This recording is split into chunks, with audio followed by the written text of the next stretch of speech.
அகிலமெங்கும் உள்ள தமிழ் நேயர்கள் அனைவருக்கும் பரம்பரை ஜோதிடர் உங்கள் மனோ பாலாஜியின் அன்பான வணக்கம். மீன ராசியில் பிறந்த அன்பர்களுக்கு உங்களுடைய ஜென்மத்தில் இருக்கக்கூடிய சனி பகவான் வக்கர காலத்தில் இருந்து நிவர்த்தி ஆகக்கூடிய இந்த காலகட்டம் நவம்பர் மாதம் 28ஆம் தேதிங்க. இந்த 28ஆம் தேதி வக்கர நிவர்த்தி ஆன பிறகு உங்களுடைய வாழ்க்கையில் தொழில், குடும்பம், எதிர்பார்த்த சில நல்ல விஷயங்கள், குடும்பத்தில் ஒரு நல்ல சுப விஷயங்கள் அப்படின்னா திருமணம், வீடு கட்டுறது, இந்த மாதிரி ஒரு நிகழ்வுகள் எந்த மாதிரி நமக்கு சாதகமாக அமையும் அப்படிங்கிறத பற்றி தாங்க இந்த பதிவில் இப்போ நம்ம பார்க்க போகிறோமுங்க. முதலாக பார்க்குறவங்களா இருந்தீங்கன்னா சப்ஸ்கிரைப் பண்ணி பெல் பட்டன் அழுத்தி ஆல் ஆப்ஷன் கொடுங்க. மீனம் அப்படின்னா குரு பகவானுடைய ஆதிக்கத்தில் பிறந்தவங்க. எப்போவுமே நீங்கள் எல்லா விஷயத்துக்காகவும் ஒரு முக்கியத்துவம் கொடுப்பீங்க. அடுத்தவங்களுடைய பிரச்சனைக்கு சொல்கிறேங்க, சரிங்களா? நீங்கள் படித்திருந்தாலும் ஒரு மேதையாக இருப்பீங்க, படிக்காமல் இருந்தாலும் மற்றவங்களுக்கு ஒரு நலன் செய்யக்கூடிய, உதவி செய்யக்கூடிய ஒரு பொது சேவகராக இருப்பீங்க. அது எல்லாருக்கும் விளம்பரத்துக்காக நீங்கள் பண்ண மாட்டீங்க. குறிப்பாக சொல்லப்போனால் மனசாட்சிக்கு கட்டுப்பட்டு இது இப்படின்னா நம்மளால் முடிஞ்சு செய்வோம், நம்மளால் முடியலன்னா இவங்கக்கிட்ட உதவி கேட்டால் அவங்களுக்கு செய்வோம் அப்படிங்கிற ஒரு இலகிய குணம் கொண்டவங்க தான் மீனராசிக்காரர். ஆனால் சமீப காலமாக பார்த்தோம்னா ஜென்மத்தில் இருந்த சனியினால் ஒன்று உங்களால் அப்படியே எப்படின்னா நீங்கள் எவ்வளோ ஒரு ஸ்பீடாக லைஃப் கொண்டுட்டு போயிட்டு இருந்திருந்தாலும் இப்போ ஸ்பீட் பிரேக் போட்ட மாதிரி இந்த ஒரு 3 வருஷமாக அப்படியே உங்களுடைய ஸ்லோவால் தான் நீங்கள் பண்ணிகிட்ருக்கிறீங்க. எதுவுமே நினச்ச நேரத்துலையோ ஒரு வேலையை செய்து முடிக்க முடியாது. ஒரு வேலைக்கே போயிட்டு இருந்தாலும் அந்த வேலையை இப்போ ஒன்று அந்த வேலைக்கு ஏன் போகிறோம்னு நினைப்பீங்க, இல்லையா வேலையை விட்டுட்டு இருப்பீங்க, சரிங்களா? நீங்கள் ஒரு பெரிய பொசிஷனில் ஒரு அந்தஸ்தில் இருந்தாலும் ஆச்சுங்களா, நீங்கள் ஒரு அரசாங்கத்துறையாக இருக்கட்டும், இல்லையா ஒரு ப்ரைவேட் சம்மந்தப்பட்ட தொழிலாக இருக்கட்டும், இல்லை சொந்த தொழில் செய்யக்கூடியவங்களாக இருக்கட்டும், இல்லை சமூக பொறுப்பில் இருக்கக்கூடிய அரசியல் இருந்தாலும் சரி, ஆனால் உங்களுக்கு கிடைக்கக்கூடிய ஒரு அங்கீகாரம், மதிப்பு, ஒரு மரியாதை கண்டிப்பாக பலவீனம் அடைஞ்சிருக்கும், சரிங்களா? அந்த பலவீனம் வெளி வட்டாரத்தில் உங்களால் வாழ்ந்தவங்க, உங்ககிட்ட ஐடியா கேட்டவங்க, உங்ககிட்ட 10 ரூபா பணம் வாங்கிட்டு போனவங்க இன்றைக்கி நல்லா தான் இருப்பாங்க, சரிங்களா? மெஜாரிட்டியாக இருப்பாங்க. நீங்கள் போட்ட கோடு அவங்க ஒரு பெரிய பொசிஷனில் உட்கார்றதுக்கு ஒரு வாய்ப்பாக அமைஞ்சிருக்கும். ஆனால் இன்றைக்கி அவங்களே உங்களை கேள்வி கேட்கக்கூடிய அளவுலையும், அதே நேரத்தில் உங்களுக்கு ஒரு ஒரு சாதாரணமாக உங்களை எடை போடக்கூடிய ஒரு சூழ்நிலையிலையும் நடந்துக்குவாங்க. இது எப்படின்னா உங்களை பொறுத்த வரைக்கும் எல்லாமே ஒரு பெரிய விஷயமாக எடுத்துக்க மாட்டீங்க. இது ஒரு அனுபவம்னு எடுத்துகிட்டு போயிடுவீங்க. ஏன்னா நீங்கள் ஒரு ஆன்மீகம், எல்லாமே கடவுள் இருக்கிறாரு, எது எப்படி நடக்குமோ அது அப்படி தான் நடக்கும். ஆனால் இருந்தாலும் இன்றைக்கி நாம் நம்ம மேலே ஏறினவங்க இன்றைக்கி ஒரு ஏணி மாதிரி நம்ம ஆகிட்டோம். நம்ம மேலே ஏறினவங்க மேலே போயிட்டாங்க. மற்றவங்களுடைய வளர்ச்சிக்கு தான் நம்ம காரணமாக இருக்கிறோம். அடுத்தவங்களுடைய முன்னேற்றத்துக்கு நாம் ஒரு வழிகாட்டியாக இருக்கிறோம். ஆனால் நாம் சொல்கிற அளவுக்கு வளர்ச்சி அடைய முடியலையே. எல்லாம் போயிட்டு தான் இருந்தது. திடீர்னு ஒரு ஸ்பீட் பிரேக்கர் வந்த மாதிரி அப்படியே டவுன் ஆகிருச்சு. இது நம்மளுடைய மனசுக்கு புரியுது. நாளைக்கு நம்ம முன்னேறலாம், நம்ம எப்படியாவது ஒரு வழியில் சாதிச்சிடலாம். ஆனால் இன்றைக்கி குடும்பத்தில் இருக்கிறவங்களுக்கு தெரியுமா? சொல்லுங்க பார்க்கலாம். அவங்க நம்மளை என்ன நினைப்பாங்க? என்னவோ நம்ம நல்லவங்களாக இருந்தாலும் ஏமாளிங்கிற ஒரு பேர் வரக்கூடாது இல்லையா?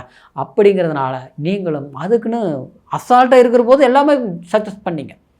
அடுத்தவங்களுக்கு கொடுக்கணும்னு நினைக்கிற போது நீங்கள் தானாக வந்தது. கணக்கு பார்க்காம நீங்கள் மற்றவங்களுக்கு பண்ணினீங்க. ஆனால் இன்றைக்கி நமக்கு தேவைக்கு ஒன்று பண்ணணும்னு நினைக்கிற போது ஒன்றுமே அமைய மாட்டேங்குது, நடக்க மாட்டேங்குது.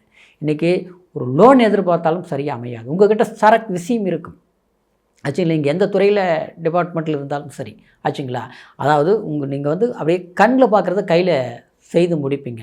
ஒரு எஸ்டிமேட் போட்டிங்கன்னா கச்சிதமாக செஞ்சு முடிப்பீங்க ஆச்சுங்களா? ஆனால் ஒரு அது என்னென்னா எல்லாமே ஒரு சமூகத்துக்கு தேவையான சில விஷயங்களாக தான் இருக்கும், பொறுப்பான விஷயங்களாக தான் இருக்கும். ஆனால் அந்த பொறுப்பை மற்றவங்க பயன்படுத்திக்கிறாங்க. ஆனால் நம்மளை ஒரு கரும்பு சக்கை மாதிரி தூக்கி போடுறாங்களே, இதிலிருந்து நம்ம எப்படி வரணுங்கிறதுனால பல விஷயங்கள் யோசிக்கிறீங்க. அதனால் என்னென்னா தூக்கம் கெட்டது தான் மிச்சம். சரியான தூக்கம் வர மாட்டேங்குது. யோசிக்கிற வாய்ப்புகள் கிடைக்குது, ஆனால் நழுவி போகுது. பணம் வருது, அதிகமாக செலவுகள் ஆகுது. சில நேரங்களில் கடன் வாங்குகிறோம். அந்த கடன் என்ன ஆகுதுன்னா, ரூ. 10 வாங்கின கடன் இன்றைக்கி ரூ. 20 போகுது. அந்த கடனுக்கு வட்டி கட்டுறதுக்காக இன்னொரு பக்கம் கடன் வாங்கி அதை வட்டி கட்டக்கூடிய ஒரு சூழ்நிலைகள் ஏற்படுது.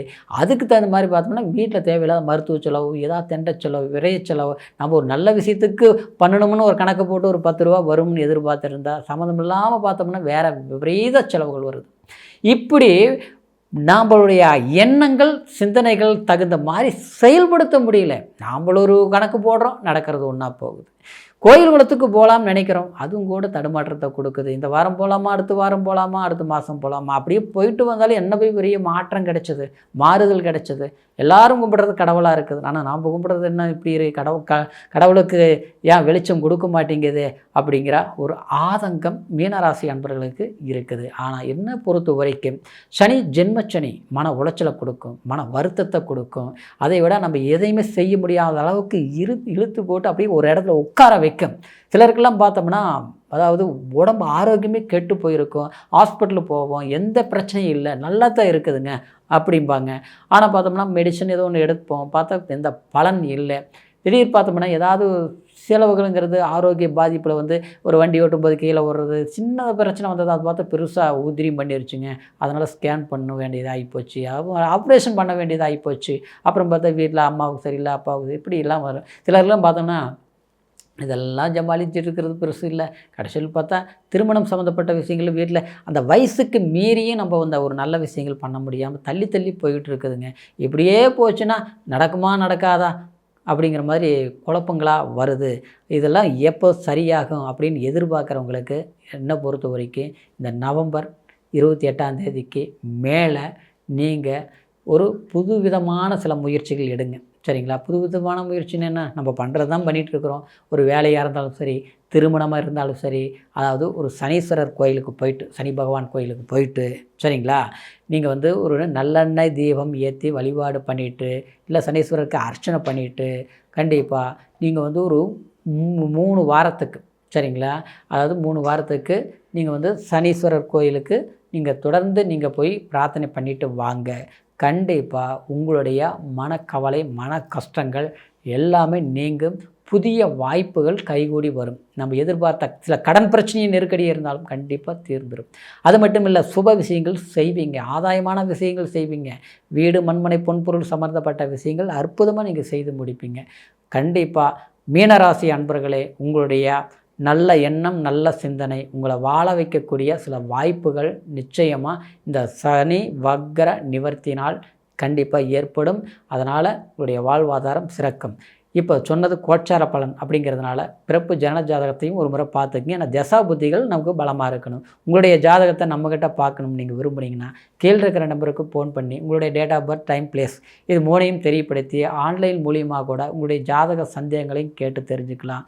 ஜாதகத்தில் தாங்க சில யோகங்கள், சில முன்னேறக்கூடிய ஒரு வாய்ப்பு காலகட்டங்கள் எப்போ வரும் அப்படிங்கிறத முழுமையாக தெரிஞ்சுக்க முடியும். சரிங்களா? மீண்டும் அடுத்த பதிவில் சந்திக்கும் வரைக்கும் நன்றி, வணக்கம்.